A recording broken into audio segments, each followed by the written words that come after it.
देखु सब स्वाभिमान ट्रस्ट जो लोक असुविधा थाए से प्रथम पहुँच थाए और सहयोग हाथ बढ़ा थाए आज माणीपाटना देखुଛୁ आपने सहयोग कर कौन कह संबंध मानव सेवा ही माधव सेवा आमर सदा सर्वदा प्रयास जारी रही जो आमर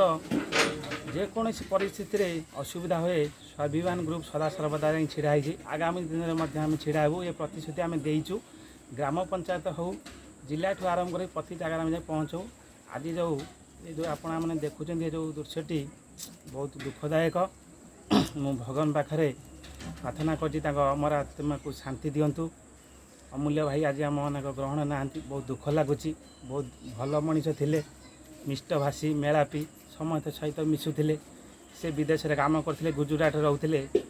अकाल मृत्यु होती मुझे परिवार को कहूँ धैर्य रही मुझे कोहबरा कंठरे कहूँ बहुत असुविधार सम्मुखीन होती घर जड़े रोजगार पंथा कहले से जड़े थे आज से भांगी पड़ी जड़े छोट पुओ मो सान भाई पाखे छिड़ा देखूँ छोट पुओ रोजगार कहले कि ना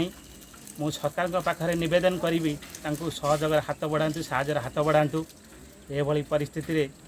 सरकार यदि साहय करती आम जो नुआ सरकार बीजेपी सरकार पाखे मु नवेदन करुच्ची आम स्वाभिमान ग्रुप नवेदन करचु एवं अन्यान्य सामाजिक ग्रुप जिते अच्छा से साहय सहयोग हाथ बढ़ातु एवं स्थानीय प्रशासन साहय हाथ बढ़ातु हाथ बढ़ाइले आम चिर उपकृत हेबु।